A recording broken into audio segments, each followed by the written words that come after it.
Well, to discuss this, I'm joined now by Joshua Wong. He's the Secretary General of Demosisto, a party advocating for Hong Kong's self-determination. He served jail time for his role in pro-democracy protests. And in Beijing, we have political analyst Qinduo.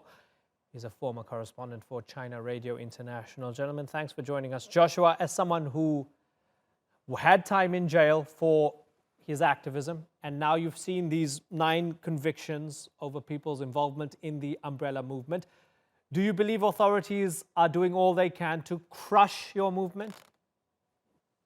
Fight for democracy under the pressure of Beijing is kind of long-term battle. We have no regret at all, but it's really a hard time for us. Are you certain that this pressure is coming from Beijing?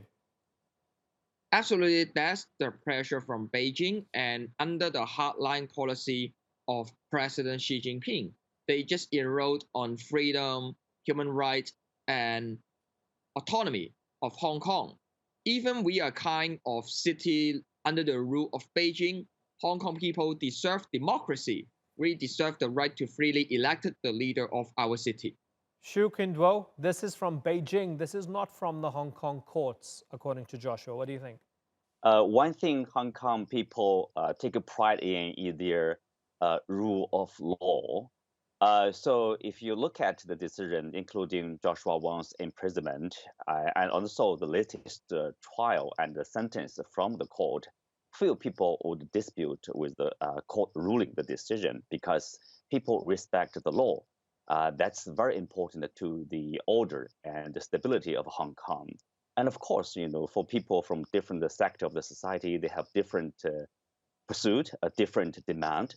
That's natural. That's just a plurality of the reality of Hong Kong. But I think basically everybody agrees the importance of the rule of law. Joshua? I would say that the judicial system of Hong Kong now is certainly recognized as kind of sugar-coated rule of law.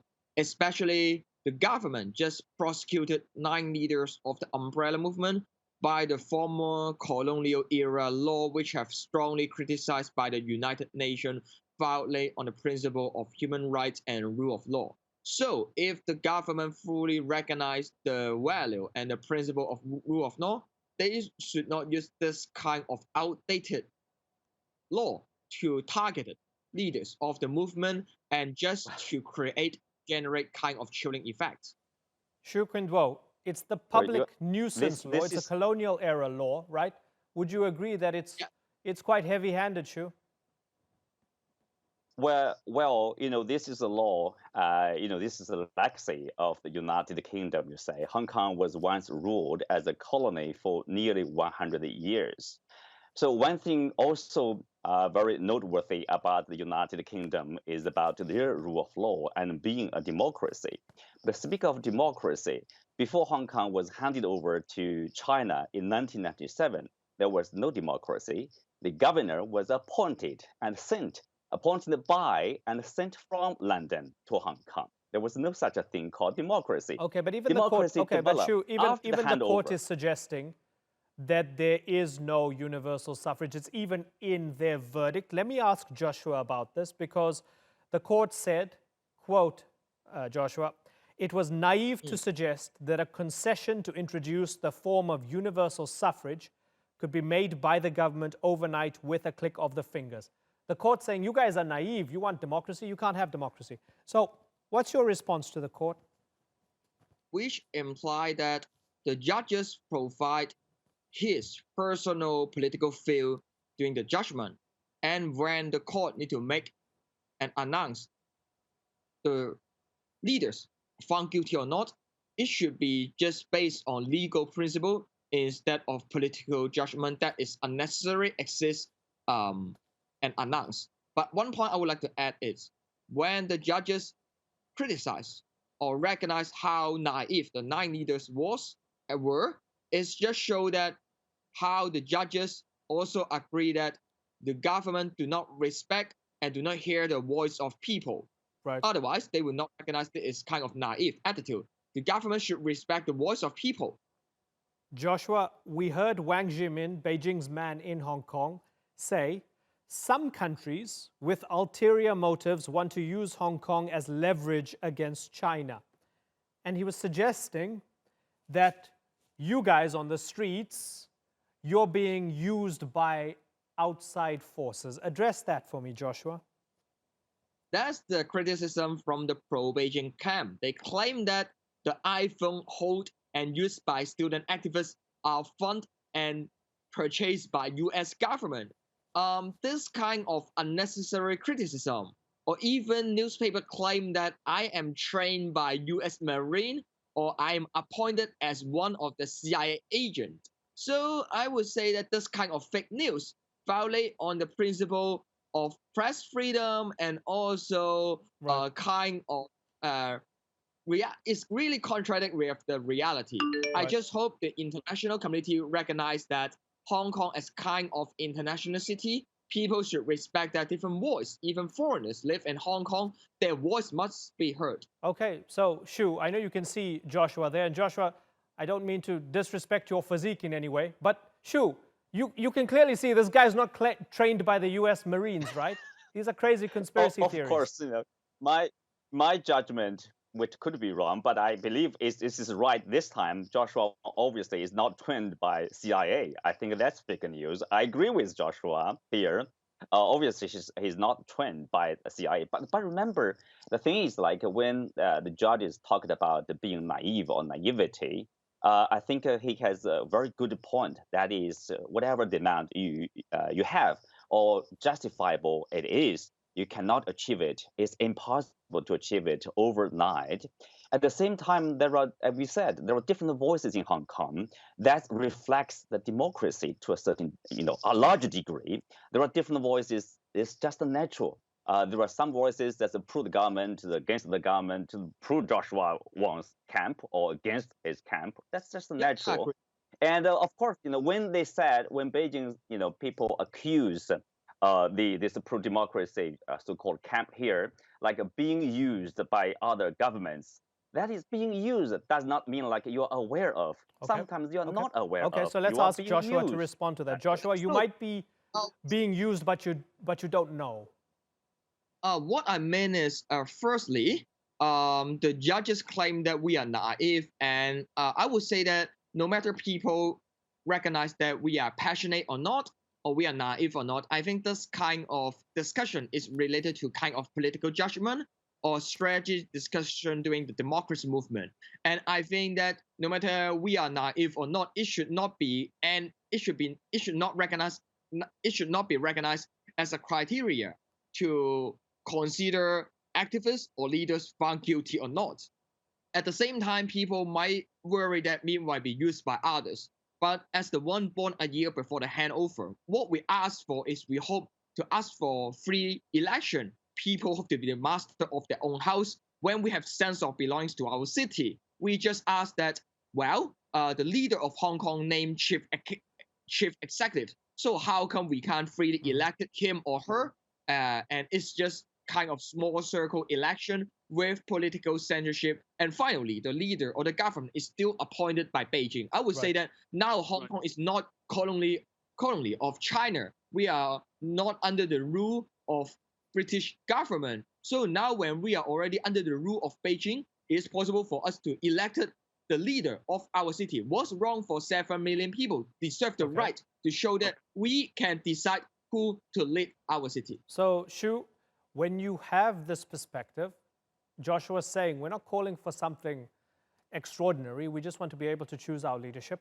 And then we have news that Hong Kong is planning to change its extradition laws to make it easier to send people to China at China's request.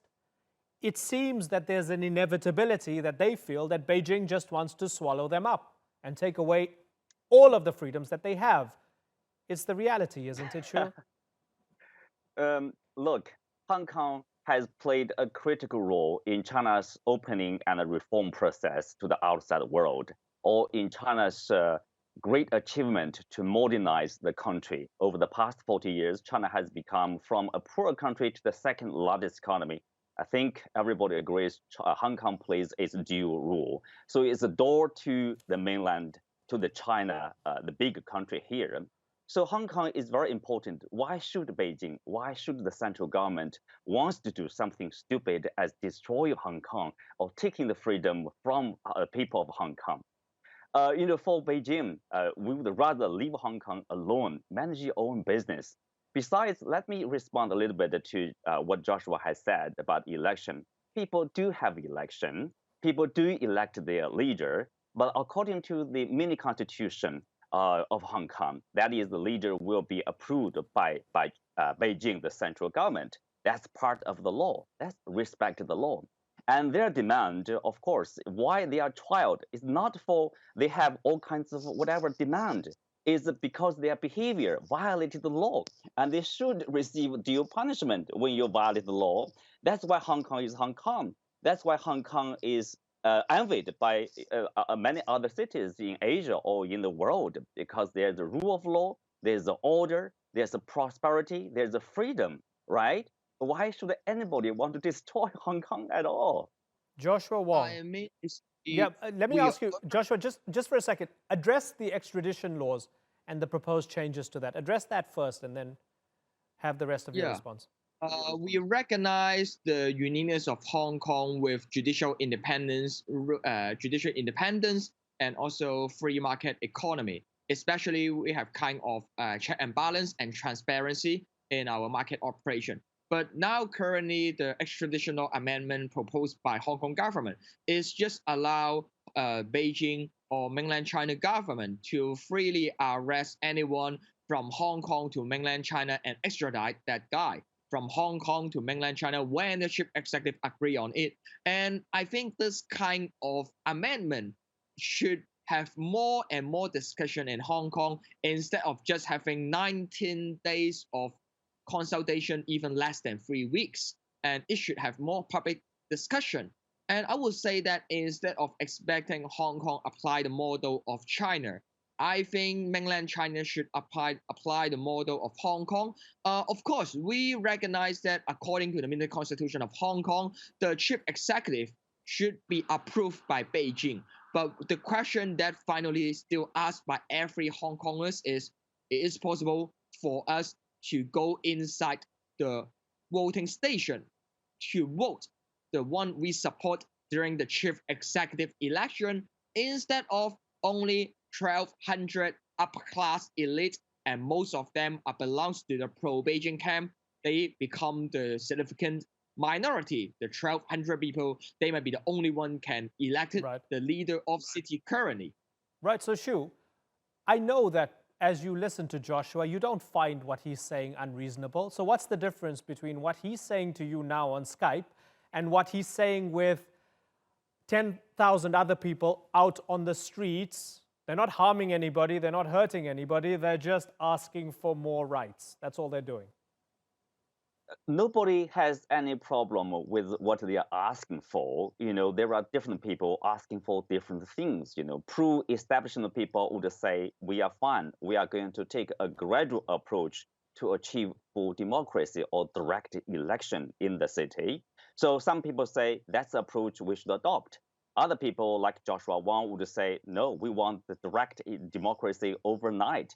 So that's why the judge says, the problem is those who are saying we want direct democracy are getting thrown in jail. That's the difference, right? It's not that there's a sort of equal treatment of the different opinions.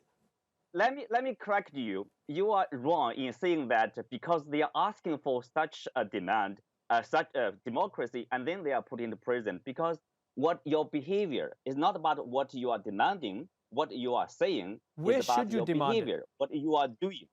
But where should you demand it, if not out on the streets peacefully? No.